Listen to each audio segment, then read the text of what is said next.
지만 1,000만 명이 되었다가 조금 줄어서 800만 명이 되고 교회도 몇십만 개가 되고 있습니다.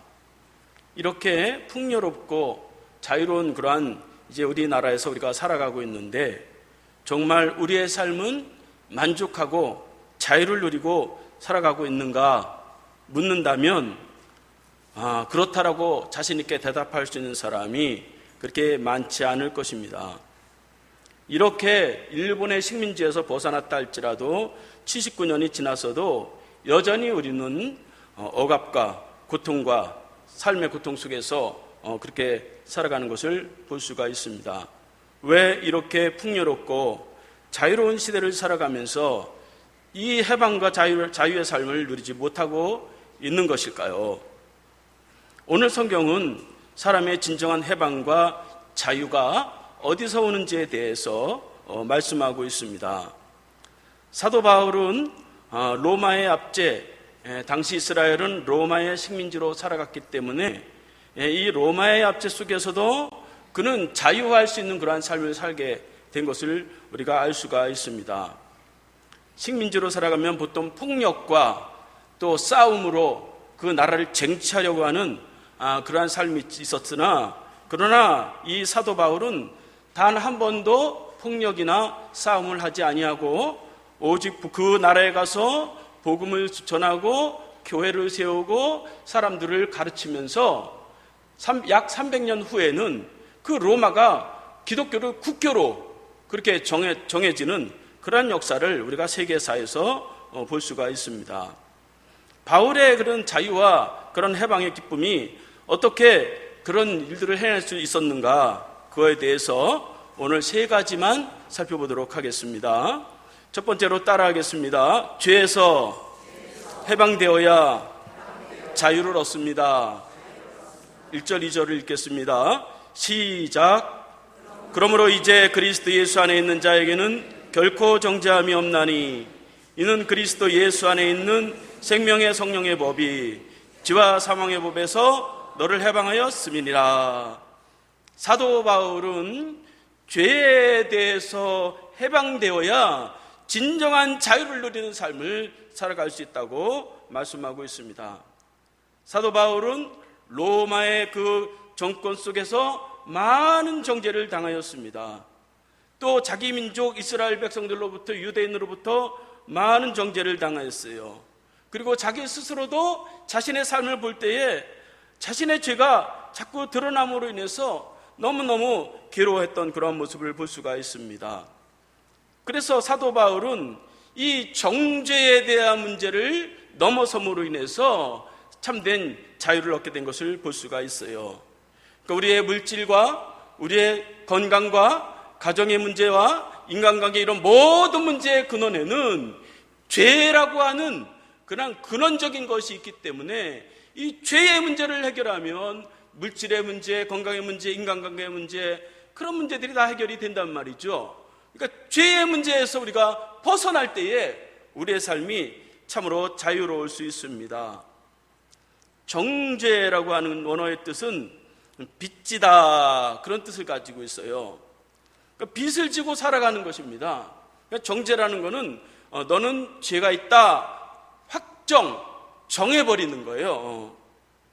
그러니까 그런 정죄를 가지고 살아가는 사람은 빚진 사람과 같이 무거운 짐을 지고 그렇게 살아갈 수밖에 없다 하는 것입니다.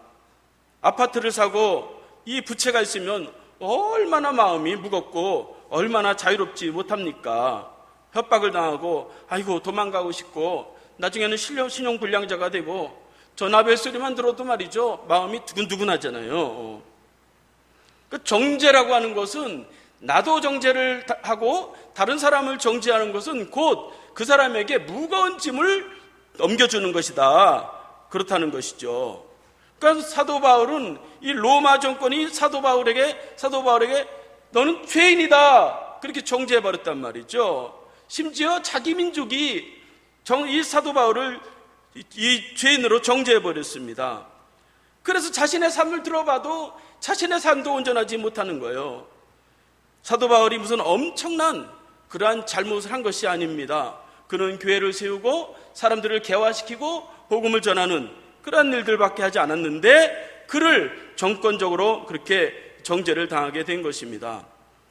그래서 그는 그 때리고 맞고 그런 경험을 다 겪으면서도 그 안에서 자유를 누릴 수 있었단 말이죠. 그래서 그는 이 모든 것은 죄에서 나오는 것이다 하는 죄에 대한 고찰이 그는 있었어요. 로마서 7장 19절을 다 함께 읽겠습니다. 시작. 내가 원하는 바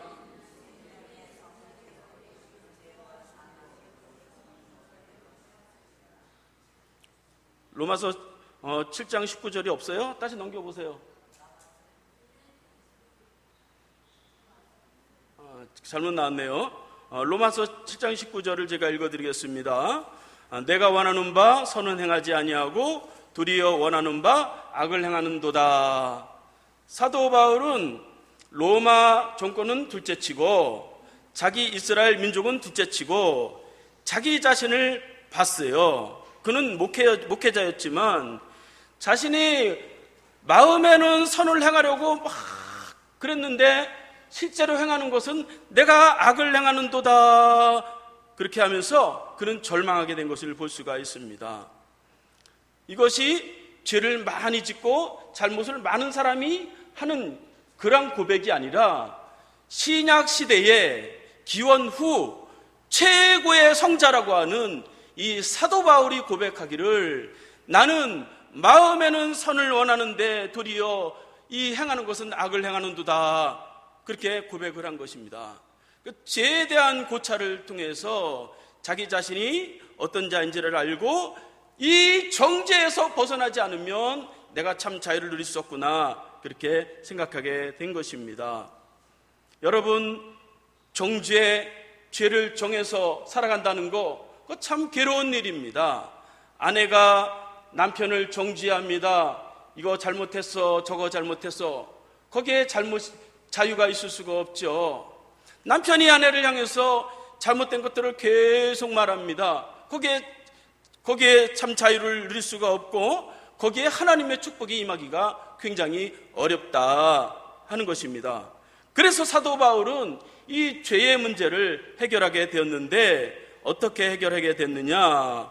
오늘 2절 말씀을 다시 한번 읽어보겠습니다. 다시 한번 거꾸로 돌려주세요. 네. 시작. 안에 있는 생명의 성령의 법이 죄와 사망의 법에서 너를 해방하여 씀이니라. 누가 해방을 했대요? 예수 그리스도 안에서 모든 죄가 해방이 됐다. 그렇게 말씀하고 있습니다. 그러니까 죄는 사람이 스스로 해결하지를 못해요. 내가 내 죄도 해결하지 못하고 내가 다른 사람의 죄를 용서한다 할지라도 그게 깨끗하게 해결이 되는 것이 아닙니다. 우리는 근본적으로 그렇게 할 수 있는 그러한 존재가 아니에요.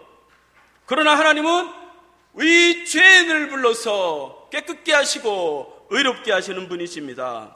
이사야 1장 18절 말씀 보니까 오라 우리가 서로 변론하자. 너희 죄가 주홍 같을지라도 눈과 같이 이어질 것이요 지능같이 붉을지라도 양털같이 희게 되리라. 그렇게 말씀하고 있습니다. 죄가 있는데 하나님은 그 죄인을 향해서 죄인이라고 하지 아니하고 너는 양털같이 희게 될 것이고 눈과 같이 희게 될 것이다. 그렇게 말씀하신 것입니다. 사도 바울은 그 예수 그리스도의 그 십자가의 보혈의 그 죄 씻음을 믿고 죄의 모든 이제 정죄에서 벗어나게 된 것입니다. 이렇게 죄에 대해서 자유로워야 우리의 삶이 놀라운 축복을 경험하게 됩니다. 종교개혁을 시작했던 루터는 어느 날 이 종교개혁을 시작하려고 했는데 마귀가 나타나서 종이 한 장을 가지고 딱 왔어요. 그리고 루터에게 그 종이를 보여줘요. 그 종이를 보니까 너는 무슨 죄를 지었고 몇 월 며칠 무슨 죄를 지었고 앞장에 다 써 있어요. 그 다음에 뒷장을 또 보여주는데 뒷장에도 가득 이 루터의 잘못된 그런 이 죄들이 쭉 적혀 있었어요.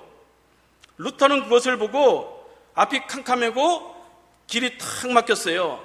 그렇지, 나 같은 사람이 어떻게 이 세계를 바꿀 수 있는 종교개혁을 할 수가 있는가, 그렇게 했어요. 그래서 마귀가 하는 말이 다 이것이 사실이지, 너 무슨 종교개혁을 한다고 다른 사람 고치려고 하지 말고 너나 제대로 고쳐라, 그러는 거예요. 그래서 루터는 에이, 종교개혁이 뭐고 나 하나 똑바로 살자, 그렇게 생각을 했고 하나님 앞에 기도했어요. 그런데 하나님이 기도하는 가운데 십자가에 못 박히신 예수님이 딱 보이는 거예요. 그리고 예수님이 루터에게 말씀합니다. 루터야, 내 모든 죄가 내 십자가의 죽음으로 다 씻겼단다. 내가 너를 대신해서 모든 죄를, 죄값을 다 치루었으니 이제부터 선한 일을 시작하라, 그런 음성을 들었어요. 그래서 루터는 이 종교 개혁을 이제 멋지게 완성을 해서 지금 교회가 이렇게 존재하는 것을 볼 수가 있습니다. 이렇게 우리는 정죄에서 자유로워야 된다 하는 것입니다. 나도 정죄할 필요가 없고 남도 정죄할 필요가 없어요. 그거는 자유를 빼앗는 것입니다. 2명의 범죄자가 감옥에서 강도짓을 하다가 감옥에서 10년을 보내게 됐어요. 한 명은 10년 동안 나는 재수가 없어가지고 형사한테 붙잡혀가지고 이렇게 감옥에 왔다, 내가 추록하기만 하면 저 형사를 죽이리라, 그렇게 결심을 했어요. 그런데 다른 한 명은 10년 동안 있으면서 야, 내가 강도짓을 하지 말았어야 되는데, 그러면서 자신의 죄값을 감옥에서 계속 생각하면서 자신의 죄값을 다 치렀다, 그리고 믿고 내가 그 형사를 찾아가서 감사해야 되겠다, 그런 마음을 가졌어요. 그리고 두 사람이 추록을 했어요. 여러분, 두 사람 중에서 누가 죄에서 자유를 얻었겠습니까? 비록 감옥에 나왔다 할지라도 내가 10년 동안 나가면 너를 죽이리라, 그 사람은 감옥에 나왔다 할지라도 여전히 그는 마음의 감옥 가운데 살아가고 있는 거나 마찬가지인 것입니다. 죄값을 다 치루었으면 자유롭게 살아야죠. 저와 여러분들의 모든 죄가 예수 그리스도의 십자가로 다 해결이 되었어요. 예수 그리스도께로 다 옮겨졌어요. 다른 사람의 죄도 다 그렇게 옮겨졌습니다. 이것을 믿음으로 받으면 우리의 삶에 놀라운 그런 자유를 누리게 되고, 그 죄의 문제가 해결되는 순간부터 우리의 삶이 달라질 줄로 믿습니다. 예수 그리스도 안에서는 많이 죄를 많냐 죄가 적냐 그런 거 별로 중요하지 않아요. 예수님이 뭐 반만 용서하고 반 남겨놓고 그러지를 않아요. 많이 죄 지은 사람도 용서하고 조금 죄 지은 사람도 용서하고 다 그렇습니다. 그래서 저와 여러분들이 모든 죄에 대한 문제를 예수 그리스도께 맡기고 참 자유를 누리시기 바랍니다.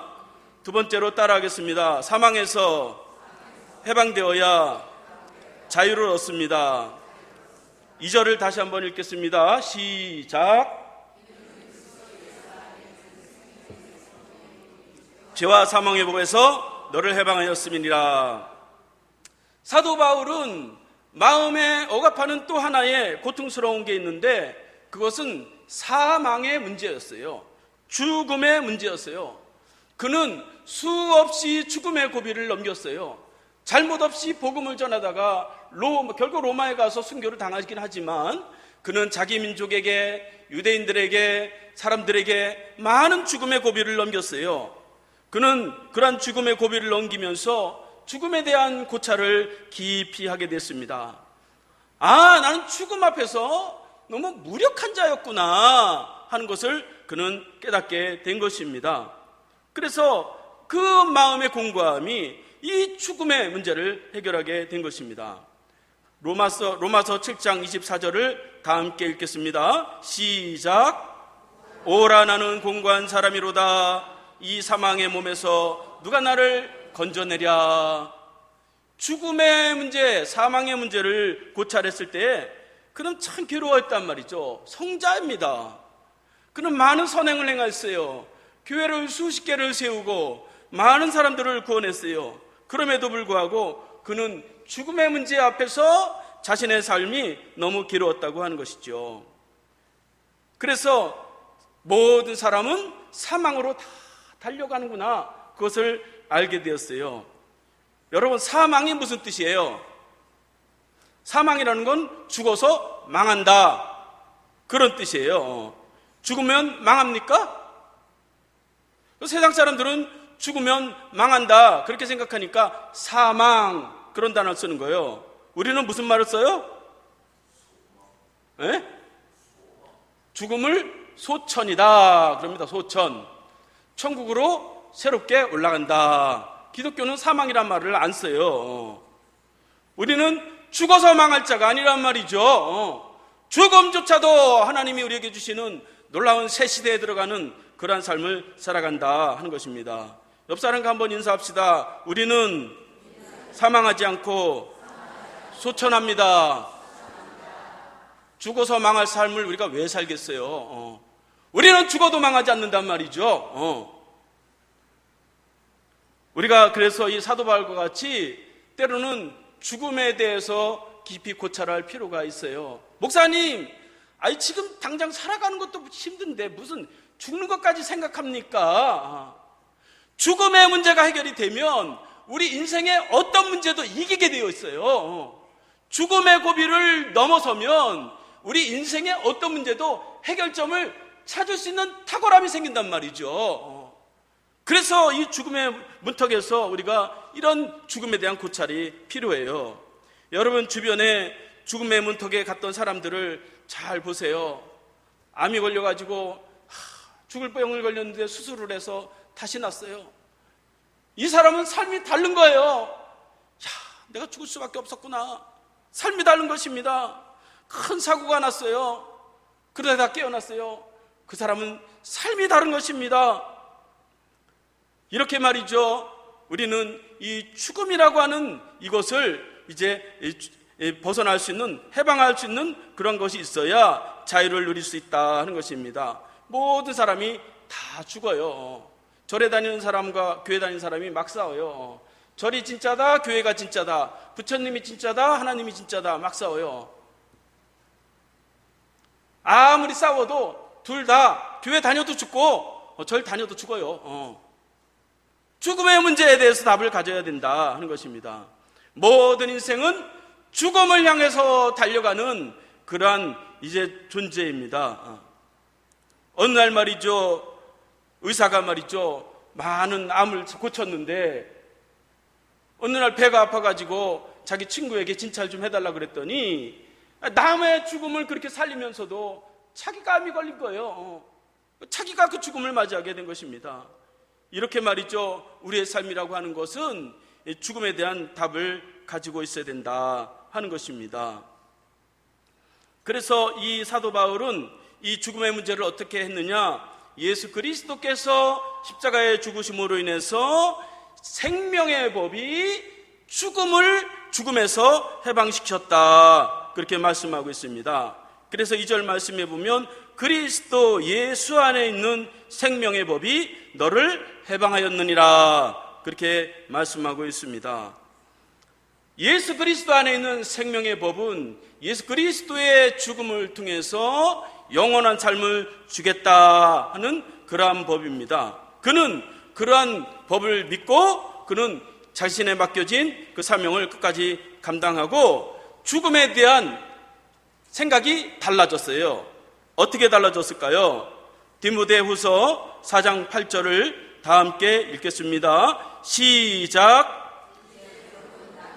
위하여 의의 면류관이 예비되었으므로 주 곧 의로우신 재판장이 그날에 내게 주실 것이며 내가만 아니라 주의 나타나심을 사모하는 모든 자에게 두니라. 죽으면 끝나는 것이 아니라 죽음에 대한 괴로움을 통해서 그는 답을 찾게 되었는데 예수 그리스도를 통해서 죽음 이후로는 나에게 상급이 준비되어 있고 의의 면류관이 준비되어 있구나 하는 것들이 발견되어졌다 하는 것입니다. 여러분, 이렇게 우리가 죽음의 문제에 대해서 확실하게 답을 가지고 있으면 삶이 살아나게 돼 있어요. 죽는 것도 이겼는데 무엇을 못 이기겠어요? 하나님이 자기 아들을 생명까지 주셨는데 하나님이 우리에게 무엇을 못 주시겠습니까? 다 주시는 것입니다. 그래서 신앙인의 특징은 삶은 안정감이에요. 안정감. 열심이 아니에요. 신앙은 안정감 있게 살아야 돼요. 그 신앙을 잘못 이해하면 자꾸 열심을 가지고 그렇게 하는데, 내가 죽음의 문제가 해결이 되어져 있고 내 삶이 주님 안에 있구나, 안정된 그러한 삶을 우리가 살아가야 된다 하는 것입니다.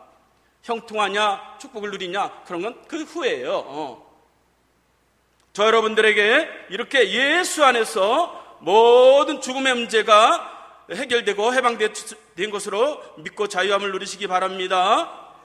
마지막으로 따라하겠습니다. 율법에서 해방되어야 자유합니다.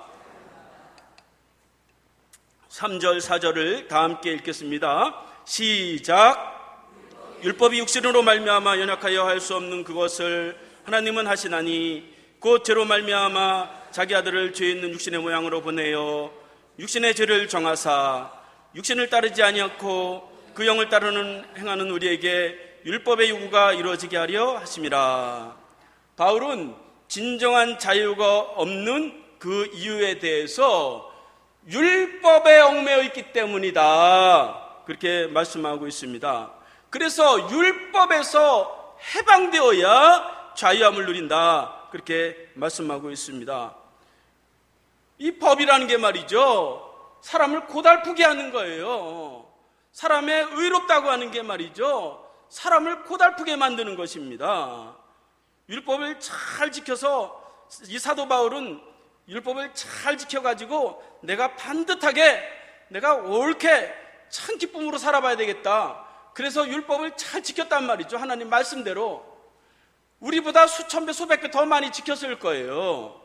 그런데 그는 그 율법을 다 지켰음에도 불구하고 마음에 평안함이 없었다 하는 것입니다. 그래서 그는 생각하기를, 사람이 율법을 잘 지킨다고 해서, 법을 잘 지킨다고 해서 자유를 누릴 수 있는 것이 아니구나, 그것을 깨닫게 되었습니다. 여러분, 법이라고 하는 게 말이죠, 안 지키는 진짜 연약한 자에게는 너무 강하게 적용이 되고, 지켜야 될 꼭 필요한 자들에게는 잘 적용이 안 되는 것을 볼 수가 있어요. 검사 판사들이 말이죠, 얼마나 큰 죄를 집니까? 그런데 자기들은 스스로 말이죠, 죄를 가려주고 말이죠. 국회의원들은 수십억씩 해먹어도 말이죠, 아무런 이유가 없잖아요. 그런데 말이죠, 서민들이 돈 10,000원, 편의점에서 10,000원짜리 뭐 하나 훔치다 걸려보세요. 법에 의해서 경찰서 가가지고 말이죠, 잡혀가잖아요. 그러니 말이죠, 법을 가지고 사람이 자유를 누릴 수가 있느냐 하는 것이죠. 그래서 우리가 신앙은 도덕이나 윤리나 어떤 의로움이 아니란 말이죠. 신앙을 자꾸 도덕적으로 윤리적으로 하면 그게 사람을 괴롭히는 거예요. 나는 이렇게 반듯한데 왜 너는 이렇게 반듯하지 못하냐? 나는 도덕적으로 흠이 없는데, 사실은 흠이 없는 건 아니에요. 왜 그런 허물이 있느냐? 그러면 말이죠, 나도 힘들고 다른 사람도 힘들게 하는 것입니다. 거기서 벗어나야 된다는 거예요. 자신의 의로움에서 벗어나야 된다는 것입니다. 신앙을 갖는다는 것은 자신이 옳다 하는 그 의로움을 내려놓고 하나님의 의로움에 나를 맡기는 게 신앙이에요. 자신의 의로움이 깨지지 않으면 살아도 말이죠, 삶이 얼마나 힘든지 몰라요. 법을 많이 알고 법을 많이 이해하고 지키려고 노력을 했다고 해서 그 사람이 죄가 없어지는 게 아니다 하는 것입니다. 사도 바울이 성자였으니까 얼마나 율법을 잘 지켰겠어요.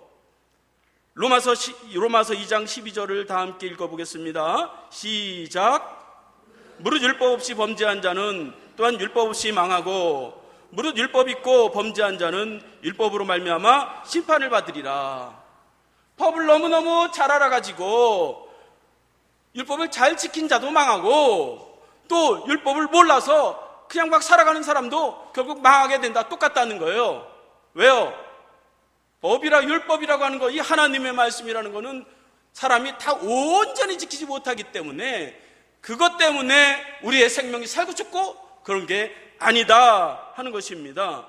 그래서 사도 바울은 가만히 보니 율법을 많이 아는 자들도 범죄하고 율법을 모르는 자들도 범죄하니 그 율법을 가지고서는 사람이 자유를 누릴 수가 없고 기쁨의 삶을 살 수가 없구나, 그렇게 생각한 것입니다. 그래서 그는 그 율법을 통해서 누구를 찾아갔냐? 바로 예수 그리스도를 찾아가게 됐어요. 갈라디아서 3장 24절을 다 함께 읽겠습니다. 시작. 이같이 율법이 우리를 그리스도에게로 인도하는 초등교사가 되어 우리로 하여금 믿음으로 말미암아 의롭다. 율법은, 하나님의 말씀은 우리를 하나님께로 인도하는 거예요. 우리를 예수 그리스도의 십자가로 인도하는 거예요. 이 하나님의 말씀 자체가 중요하긴 하지만 그 하나님보다 중요하지 않고 예수 그리스도보다 중요하지 않는 거예요. 그래서 이 율법이 초등교사가 돼서 마치 초등교사가 학생들을 인도하듯이 학교 끝나면 집으로 가라 인도하듯이 말이죠. 신호등 길을 건너갈 때 신호등 빨간불 그럴 때 건너야 된다. 횡단보도로 건너야 된다. 그런 법을 잘 지켜야 된다. 그 결국은 뭐예요? 집에 안전하게 가라. 거기에 의미가 있는 거잖아요. 거기서 신호등만 잘 지키고 거기서 횡단보도만 왔다 갔다 한다고 해서 뭐 문제가 해결되는 건 아니잖아요. 그러니까 이 율법이라고 하는 것은 하나님을 만나러 가는 과정이에요. 예수를 만나러 가는 그런 과정입니다. 그래서 예수를 만나면 그 모든 율법의 문제가 다 해결이 되는 겁니다. 로마서 10장 4절을 다 함께 읽겠습니다. 시작. 그리스도는 모든 믿는 자에게 의를 유하게 하여 율법의 마침이 되시느니라. 예수 그리스도는 율법의 끝이 돼요. 하나님 말씀의 끝이 돼요. 그 율법을 조금 몰라도, 말씀을 잘 몰라도, 성경을 깊이 잘 몰라도 예수 그리스도의 십자가를 딱 봤다. 그 사람은 인생의 해답을 얻은 사람과 마찬가지라고 볼 수가 있어요. 율법의 지배에서 벗어나야 된다. 그래야 삶이 새롭게 된다 하는 것입니다. 이제 말씀을 마치겠습니다. 우리에게는 하나님으로부터 참 자유와 또 기쁨과 행복이 우리에게 주어졌습니다. 모든 죄에서 해방됐어요. 자유함을 누릴 수 있습니다. 모든 율법, 도덕과 윤리 우리가 다 지키지 못한다 할지라도 우리는 거기서 자유로울 수 있어요. 나만 자유롭지 않고 다른 사람도 자유롭게 풀어줄 수가 있어요. 나도 풀어주고 남도 풀어주고, 그런 삶이, 그 위대한 삶이 저와 여러분들에게 주어졌습니다. 저와 여러분들이 이렇게 예수님이 주신 이 자유를 가지고 살아갈 때에 육신의 삶에 놀라운 축복이 있는 귀한 삶이 될 수 있기를